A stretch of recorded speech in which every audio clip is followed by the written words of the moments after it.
Hey guys, I know it's been a little while since I posted a video. I kind of didn't really know where I wanted to go next, but it's quiet in the house right now because people are out and about, and I'm making pizza today for dinner. So I thought we could just chat while I was doing this.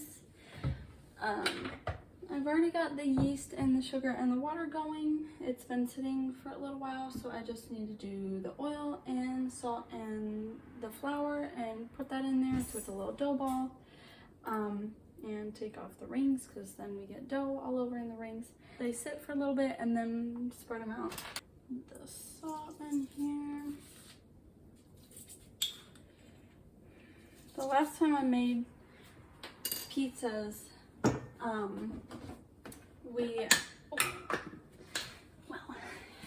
the last time I made pizza, we actually did 4 because my sister was here and everybody was hungry, so we figured might as well. It's a lot of work because you have to make it's homemade dough, so I usually get pretty wiped out afterwards, and sometimes I choose this one knowing that the day I'm gonna make it I wasn't feeling up to doing all that, so then I just kind of,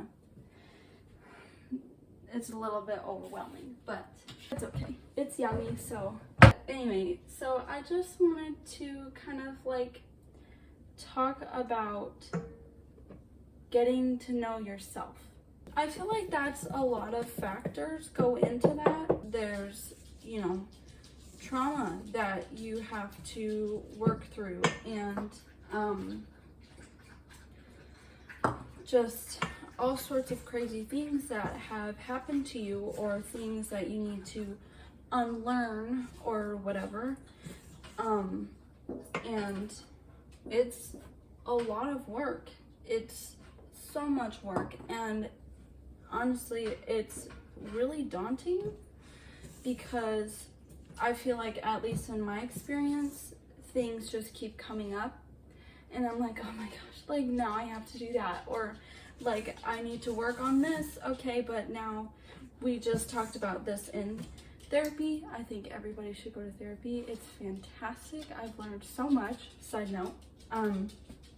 But just things keep popping up, and other stuff that I need to think about and deal with and process, and kind of understand the why, and going in really deep and trying to figure out what it is that your body is trying to tell you, because I feel like everybody just kind of, we don't really pay attention to what our body needs, or not pay attention, but, well, I guess it is kind of not pay attention, but it's a lot of we just kind of avoid it. I know that I was avoiding a ton of stuff because it's so hard work. It's so hard. Anyway, let's see, what else do I want to talk about? I've chatted with a friend of mine a few times, just about self-help, stuff like that. We've talked about boundaries, which is, that is a tough topic. Oh my gosh. It's crazy, when you start to listen to your body, the body tells the truth and the mind tries to talk you out of it. And, we all have that inner critic and the coach, and maybe not so much of the coach. But my friend, she says that the inner critic is, she called it the itty bitty shitty committee one time, and I thought that was so funny. So it can kind of break that the negative thinking or whatever, when you actually are able to catch it and stop the negative thinking or whatever it is that's going on. It's going to be so freeing. It's going to be so freeing because, some of us are extremely sensitive people, or, you know, we just have a lot of stuff going on. And I mean, not some people, everybody has stuff going on, which is why you should always be kind, because you never know what somebody's going through. That's actually one of my tattoos. I would show it to you, but I have a sweatshirt on and dough all over my hands. It's this little like hourglass looking thing, and on the top of the hourglass is a raging storm. Not raging storm, but like lots of waves and a raging storm. But oh shoot, I need that. Okay, well. Anyway, so that's the bottom, or that's the top, and then the bottom is calm waves, calm waters, and or maybe that's on the top, and the, gee, I don't even remember my own tattoo, but anyway, one of them is one side and one of them is the other.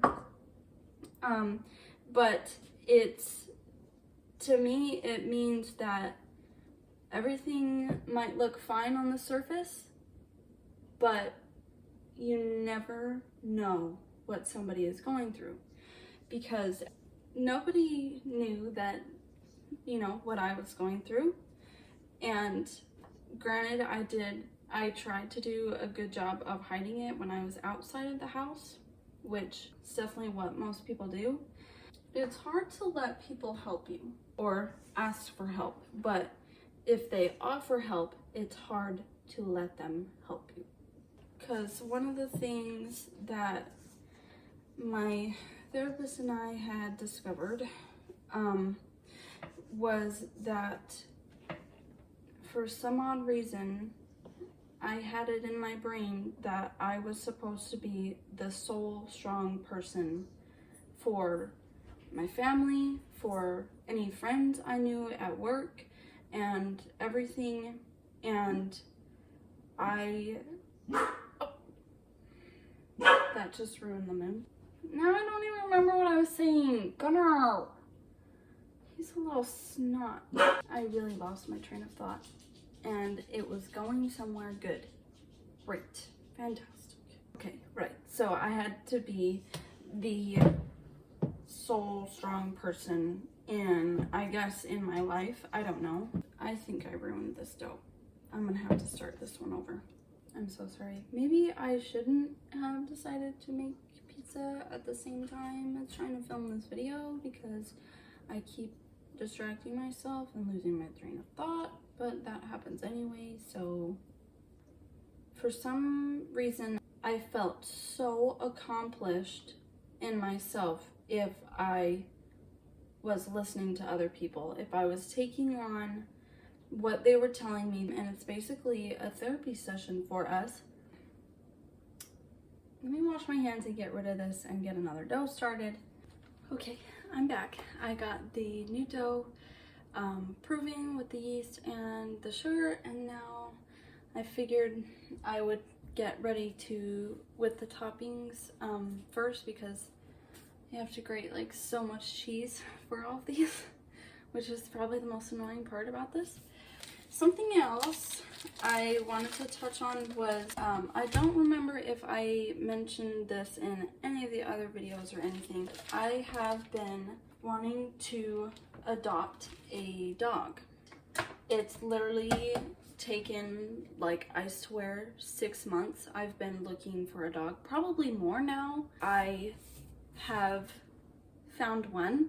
His name is Coda, but I would show you him, but if I go over there to the crate, he's gonna be like, oh my gosh, we're gonna get out, and then I have to put him back in there because he's gonna tear everything up. He's only a puppy, but he's as big as Gunnar, the one that we have now. Anyway, so I just wanted to share my experience finding him. I wanted some kind of pit bull mix.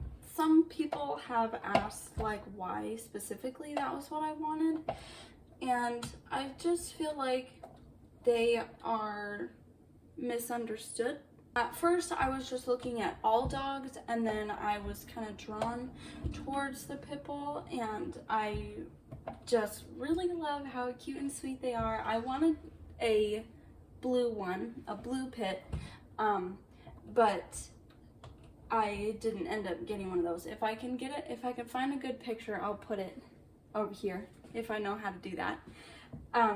Probably ask my brother to do it. He wasn't what I was expecting. Had meet and greets with multiple dogs, and you know, I was always nervous, like before we went, you know, and then, but thinking back, it was because it wasn't the right dog for me. I don't know if this happens with anybody else, but trying to, I get confused with identifying energy from things and places because it feels like anxiety to me. You know, when you've lived with it your whole life, you always second guess. I feel like most of us anxious folk are prone to a lot of second guessing and needing reassurance and all sorts of stuff. Looking back now, I know, okay, it was because it wasn't the right dog, but you know, anytime you meet somebody new or whatever, you know, you're nervous. It's the hardest thing to distinguish like good energy and bad energy because I feel like I'm just nervous and I try to talk myself out of it, you know? Coda, we were not planning on meeting him. We were actually meeting a different dog, and his name was Gordo. He was the one that we were supposed to meet first. Well, we did meet first, and so I can say this as, okay, I understand later. So looking back, this is what this is. Before I had even gone around the back of the car to see this dog, I was really nervous. I mean, he was cute. When are they not, you know? And he only looked like menacing or a little bit scary and aggressive because we had Gunner meet him as well. So they had to work that out or whatever. They walked down, like, both of them in the front of our yard a couple times. And then, but I was like nervous the whole time. But then it had gotten to the point where Gordo was fixated on Gunner. And he was not like looking anywhere else, and Gunner was a little bit nervous. He was hiding behind my mom. He never does that. He's always front and center. I'm in charge, you know? And we were all kind of like at the same time, we were like, I don't think this is a good thing. And so they put him back in the car. More cheese. So they put him back in the car, and the one lady was like kind of trying to think back of some other dogs that she might recommend us to see, and she was like, oh, she thought of this other one, and his name was Judge, and she was like, he's still a puppy, he's only 6 months old, but he's super sweet, he's just a mush. He came in with his brother. So his brother's name was Aaron, so they named him Aaron and Judge. So, and I was like, okay, like that's kind of funny, but I don't like the name Judge as like a first name, you know? Him and his brother came from the city, and they were super malnourished and skittish and, you know, all of the above. So, but they got some weight on them and they were doing pretty good. So she asked if we wanted to meet him and when would be a good time. And she's like, we can bring him back today. Like, they were probably like an hour and a half, maybe a little bit more. I was like, oh, like today? I mean, sure. So I was like, okay, sure. I'm like, yeah, we can meet another dog. Like, it's what we've been doing for who knows how long, you know? And so anyway, long story short, I was completely fine. Like, they get here, I was like, oh my gosh, like, here we go again, you know. But then, like, I walk out there and I'm fine, and then he gets down out of the back of the car, and my mom's standing next to me, and I was like, oh my gosh, Mom. Literally, I was like, yes, yes, yes, yes, yes. Like, we hadn't even touched him, he hadn't even come and smelled us, we had nothing. And I was like, yeah. So, like, but that experience I didn't realize until after, when I was like, oh, when I was like wanting to cry and like all this, I did actually cry 3 times because I was like, yeah, that's my dog. It had been such a long time that I was trying to find this dog for me. He really is a sweetheart. So we adopted him that night. I had nothing. We were like talking about him, and she was telling stuff about him, and I'm sitting on the floor and I'm hugging him, and because he was really nervous, because it was like the first time he'd ever been out of the sanctuary place that he was in. And so he was shaking and he was really nervous, and he was kind of like just kind of walking around checking things out. But anyway, so I was sitting on the floor and I was petting him and I was talking to him, and they're like having a chat above me with my parents, and I'm just sitting there with this dog. And then I heard her go, I mean, if you guys want to take him. And I was like, yes, like, actually, can we? Like, with him, I didn't fill out any kind of application or anything. I didn't have like a home visit and they have to have the references and all this crazy stuff. I didn't have to do that with him. And she was like, okay. And we were like just like that, like, we didn't sign anything, do we have an adoption fee or something? And she was like, no, but I mean, we'll take donations, but like, there's not a fee. We gave him a donation and that was it. Like, it was so fast. It's still an example, but it's not like a all-encompassing example, you know, of listening to what your body is telling you. And this other experience happened to me a while, probably like a week ago. And this one's pretty short. It's not gonna take as long. I feel bad. This is probably a long video. But anyway, so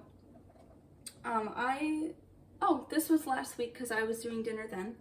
Or no, it was 2 weeks ago. I decided to do like sub sandwiches.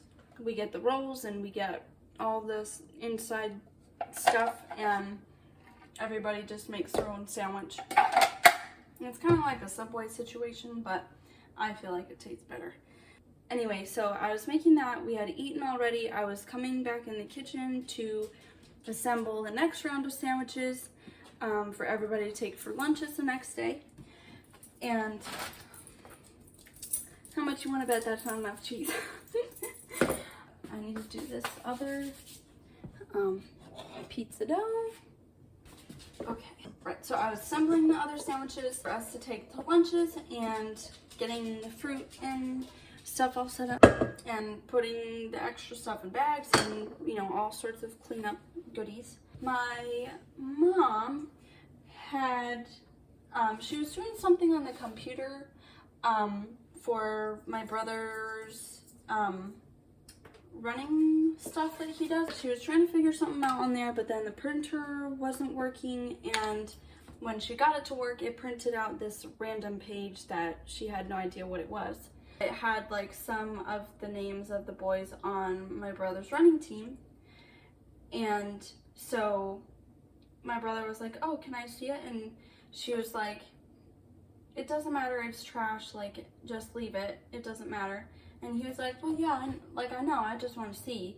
So they like went back and forth for a little bit like that, how it doesn't matter, just leave it alone. And then my brother's like, exactly, it doesn't matter, like, why can't I see it?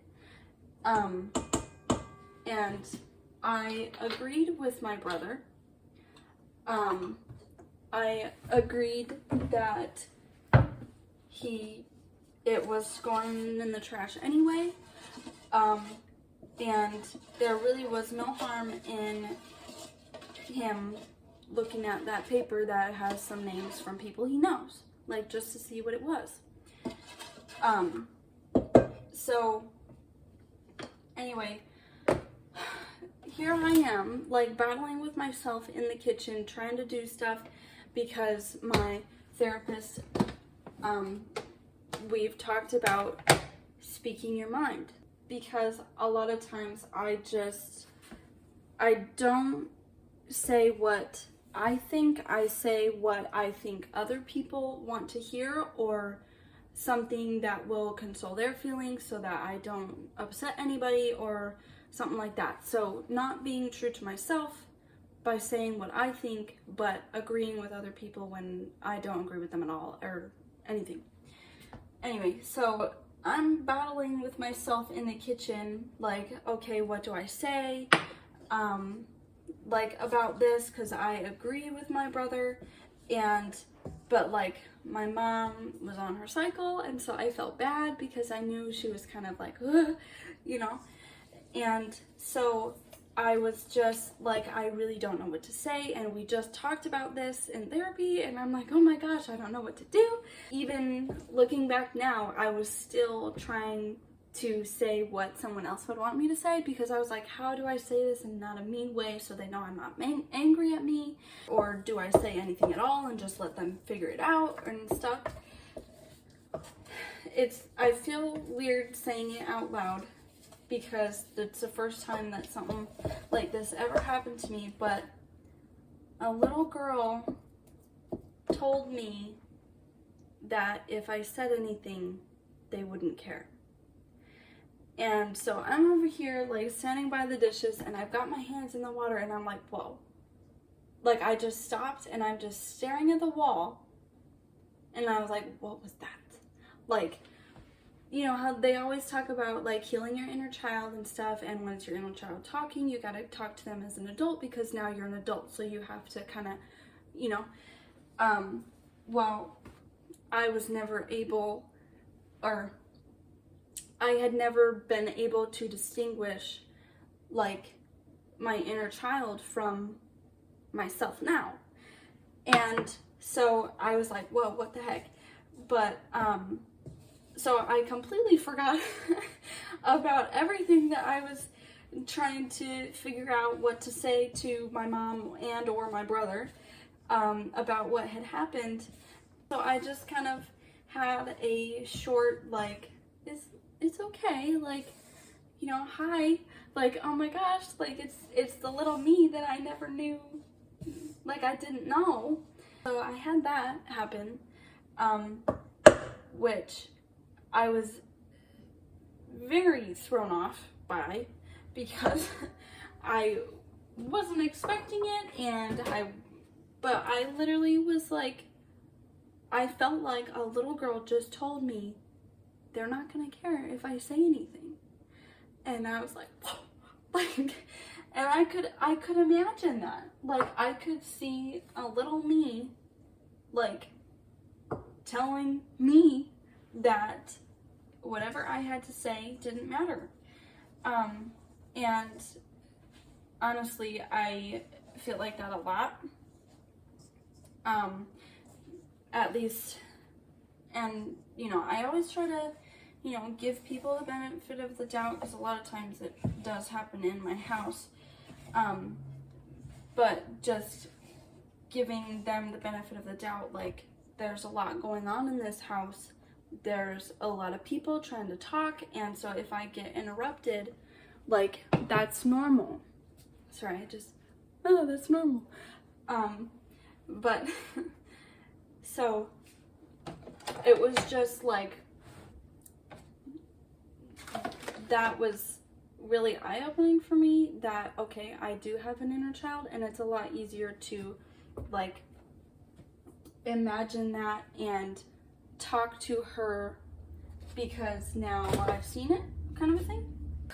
I realized, so people weren't going to be coming back to the house until, like, maybe 7 or after 7, to eat dinner which I have not finished preparing. So I'm gonna be a little bit more speedy. I gotta get my pans out really quick. Anyway, so, and that was another thing, was like, I always hear about stuff about healing your inner child and getting to know your inner child and all this stuff. And I'm like, how? Like, that's something they don't really tell you, is how. And all this stuff about, get to know yourself and learn how to, you know, and all this self-care stuff.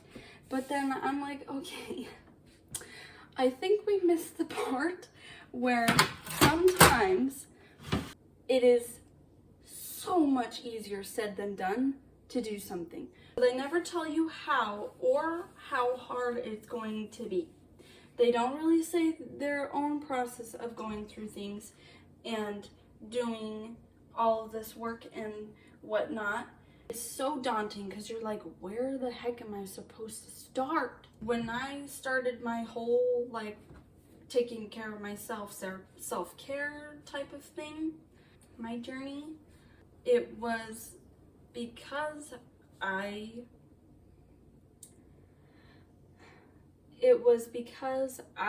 was dealing with my depression and starting to go to therapy and all of this stuff. And see, it's still hard to say. But so that was how I got into this, because now I'm thankful. I don't want to say thankful. I understand why I went through that depression and all of that therapy and anxiety, and do I take medication and all of this stuff, because now look how far I've come, you know. And also, like, that's what started me on this healing journey that a lot of times people don't start until they're way older than me. I'm 20 and I still have so much work to do, but I have also done so much work. I can get through another thing. Like, obviously that's not the first thought. Nobody else is really gonna understand the gravity of that except yourself, which is why you have to be your greatest advocate. It's why you have to be your best friend, and it's why you have to clap for yourself when nobody else is clapping for you, because only you can know what you have accomplished on the inside. I'm trying to think if there was anything else that I was gonna say. I might have started on a train and derailed at some point. There's a song, what is it called? It's by Selena Gomez, and it's with like a few other people, but it's called My Mind and Me. I like it. I like to yell it in the car when I feel like it, because it's got such a good, because it's relatable, you know? Thank you for watching today's video. Always sending good vibes and love your way. I hope you have a wonderful day. Love y'all.